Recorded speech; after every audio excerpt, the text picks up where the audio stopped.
ನಮಸ್ಕಾರ ವೀಕ್ಷಕರೇ, ಎಲ್ಲರಿಗೂ ಚರಿತ್ರೆಯ ಗುಹೆ ಯೂಟ್ಯೂಬ್ ಚಾನಲ್ಗೆ ಸುಸ್ವಾಗತ. ಪಾಪನಾಶಿನಿ ಗಂಗೆ. ಒಮ್ಮೆ ಶಿವಪಾರ್ವತಿಯರು ಹರಿದ್ವಾರದ ಆಕಾಶದಲ್ಲಿ ಸಂಚರಿಸುತ್ತಿದ್ದರು. ಕೆಳಗೆ ಪರಮ ಪಾವನೆ ಗಂಗೆ ನದಿಯಲ್ಲಿ ಮುಳುಗಿ ಸ್ನಾನ ಮಾಡಲು ಜನಸಾಗರವೇ ಹರಿದು ಬರುತ್ತಿತ್ತು. ಹಾಗೆ ಬಂದವರು ಪಾವನೆ ಗಂಗೆಯಲ್ಲಿ ಮುಳುಗಿ ಹರೇ ಕೃಷ್ಣ ಹರೇ ರಾಮ ಎಂದು ಪಠಿಸುತ್ತಾ ಸ್ನಾನ ಮಾಡಿ ಮಡಿ ಬಟ್ಟೆ ಧರಿಸಿ ಹರ ಹರ ಮಹಾದೇವ್ ಹರ ಹರ ಗಂಗೆ ಎಂದು ಪ್ರಾರ್ಥಿಸಿ ಭಗವಂತನ ದರ್ಶನ ಮಾಡಲು ಹೋಗುತ್ತಿದ್ದರು. ಗಂಗಾ ನದಿ ಸ್ನಾನಕ್ಕೆಂದು ನಿತ್ಯವೂ ಸಾವಿರಾರು ಸಂಖ್ಯೆಯಲ್ಲಿ ಜನರು ಬರುತ್ತಿದ್ದರು. ಗಂಗೆಯಲ್ಲಿ ಮುಳುಗಿ ಹಾಕಿ ಸ್ನಾನ ಮಾಡುತ್ತಿದ್ದರು. ಆಕಾಶ ಮಾರ್ಗದಲ್ಲಿ ವಿಹರಿಸುತ್ತಿದ್ದ ಪಾರ್ವತಿ ಇದನ್ನು ನೋಡಿದ ಅವಳಿಗೆ ಪಾಪನಾಶಿನಿ ಗಂಗೆಯಲ್ಲಿ ಸ್ನಾನ ಮಾಡಿದರೂ ಅವರು ಸಂತೋಷವಾಗಿಲ್ಲ. ಯಾಕೆ ಹೀಗೆ ಎಂದು ಅವಳಿಗೆ ಆಶ್ಚರ್ಯವಾಯಿತು.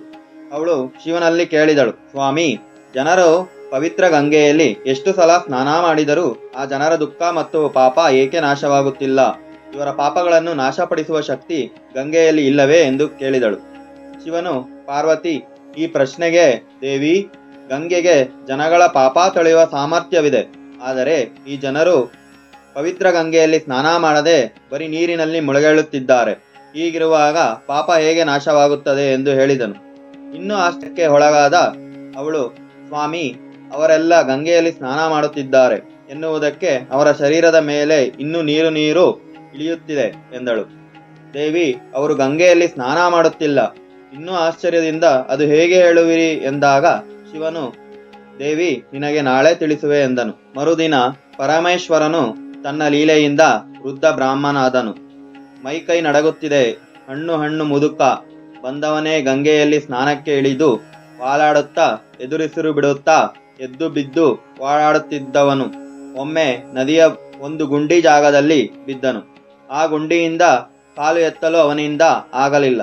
ಪಾರ್ವತಿಯನ್ನು ಕೂಗಿ ಯಾರನ್ನಾದರೂ ಸಹಾಯಕ್ಕೆ ಕರಿ ಎಂದು ಅವಳ ಕಿವಿಯಲ್ಲಿ ಎಲ್ಲವನ್ನು ಹೇಳಿದ. ಪಾರ್ವತಿ ತಕ್ಷಣ ಎದುರಿಗಿದ್ದ ಜನಗಳ ಗುಂಪಿಗೆ ಕೇಳುವಂತೆ, ದಯವಿಟ್ಟು ಯಾರಾದರೂ ನನಗೆ ಸಹಾಯ ಮಾಡಿ. ನನ್ನ ವಯಸ್ಸಾದ ಪತಿ ಗಂಗೆಯ ಹೊಂಡದಲ್ಲಿ ಬಿದ್ದಿದ್ದಾರೆ. ಅವರಿಗೆ ಹೇಳಲು ಶಕ್ತಿ ಇಲ್ಲ.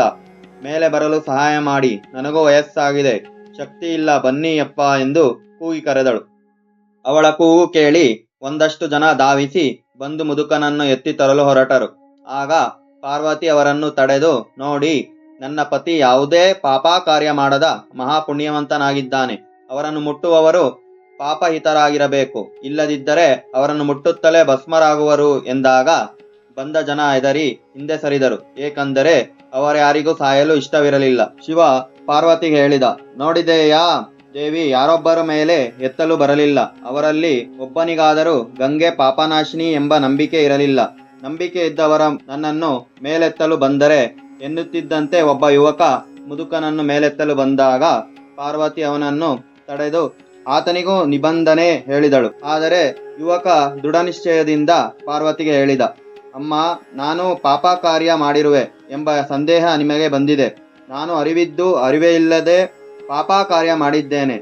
ಆದರೂ ಹೇಳುತ್ತೇನೆ, ನೀವೇ ನೋಡಿದಂತೆ ಈಗ ತಾನೇ ಶುದ್ಧ ಮನಸ್ಸಿನಿಂದ ಗಂಗೆಯಲ್ಲಿ ಸ್ನಾನ ಮಾಡಿ ಮಡಿ ಬಟ್ಟೆ ಉಟ್ಟು ಬಂದಿದ್ದೇನೆ.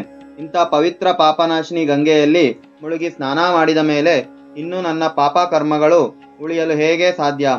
ನೀವು ಹೆದರಬೇಡಿ. ನಾನು ನೀರಿನ ಕೊಂಡದಲ್ಲಿ ಸಿಕ್ಕಿಕೊಂಡಿರುವ ನಿಮ್ಮ ಪತಿಯನ್ನು ಮೇಲಕ್ಕೆತ್ತಿ ತರುತ್ತೇನೆ ಎಂದು ಪಾರ್ವತಿಗೆ ಹೇಳಿ ನದಿಗೆ ಇಳಿದು ಆಕೆಯ ಪತ್ನಿಯನ್ನು ಹೊಂಡದಿಂದ ಮೇಲೆತ್ತಿ ದಡಕ್ಕೆ ತಂದನು. ಪಾಪ ಮಾಡದಿರುವವರು ಯಾರೂ ಇಲ್ಲ. ಮನುಷ್ಯನಾದ ಮೇಲೆ ಸರಿ ತಪ್ಪುಗಳ ನಡುವೆ ಜೀವನ ಮಾಡಬೇಕು. ಇದಕ್ಕಾಗಿಯೇ ಗಂಗಾ ಸ್ನಾನಂ ತುಂಗಪಾನಂ ಎಂಬ ನಾಣ್ಣುಡಿ ಬಂದಿರುವುದು. ಶುದ್ಧವಾದ ಮನಸ್ಸಿನಿಂದ ಗಂಗೆಯಲ್ಲಿ ಮುಳುಗಿ ಸ್ನಾನ ಮಾಡಿದರೆ ಪಾಪ ನಾಶವಾಗುತ್ತದೆ ಎಂಬ ನಂಬಿಕೆ ಸ್ನಾನ ಮಾಡುವವರಲ್ಲಿ ಇರಬೇಕು. ನಂಬಿಕೆ ಎಂಬ ಶಕ್ತಿಯಿಂದ ಪಾಪ ಪರಿಹಾರ ಆಗುತ್ತದೆ. ಅಥವಾ ಬೇರೆ ಯಾವುದೇ ಪುಣ್ಯ ಕಾರ್ಯಗಳನ್ನು ಮಾಡಿದರೂ ಮಾಡಿದ ಪಾಪಗಳ ಕಳೆಯುತ್ತವೆ. ಮತ್ತೆ ಮತ್ತೆ ಪಾಪ ಕಾರ್ಯ ಮಾಡದಂತೆ ಎಚ್ಚರಿಕೆಯಿಂದ ಇರಬೇಕು. ಮಾಡುವ ಕರ್ತವ್ಯದಲ್ಲಿ ವಿಶ್ವಾಸವಿದ್ದರೆ ಸ್ನಾನ, ದಾನ, ಭಗವಂತನ ನಾಮಸ್ಮರಣೆ, ಪೂಜೆ, ಭಜನೆ ಏನೇ ಮಾಡಿದರೂ ಪಾಪ ಕಳೆದು ಕಿಂಚಿತ ಪುಣ್ಯದ ಫಲ ಅವಶ್ಯವಾಗಿ ಸಿಗುತ್ತದೆ ಎಂಬ ಶಿವ ಪಾರ್ವತಿಗೆ ತಿಳಿಸಿದನು. ಆ ಪೂಜೆ ಮಾಡಿದ್ದೆವು, ಈ ವ್ರತ ಮಾಡಿದ್ದೆವು, ದಾನ ಮಾಡಿದ್ದೆವು, ಪುಣ್ಯ ಕ್ಷೇತ್ರದಲ್ಲಿ ಮಿಂದು ಬಂದೆವು. ಆದರೂ ಸಮಸ್ಯೆ ಪರಿಹಾರವಾಗಲಿಲ್ಲ ಎಂದರೆ ಒಂದೋ ತಾಳ್ಮೆಯಿಂದ ಕಾಯಬೇಕು, ಇಲ್ಲ ನಾವು ಮಾಡುವ ಕಾರ್ಯದಿಂದ ಒಳ್ಳೆಯದು ಆಗೇ ಆಗುತ್ತದೆ ಎಂಬ ನಂಬಿಕೆ ಇರಬೇಕು. ನಮ್ಮ ಅವಸರಕ್ಕೆ ಆಗುವುದಿಲ್ಲ. ಕೆಲವು ಕರ್ಮಗಳು ಕಳೆಯಬೇಕು, ಪುಣ್ಯ ಪ್ರಾಪ್ತಿಯಾಗಬೇಕು.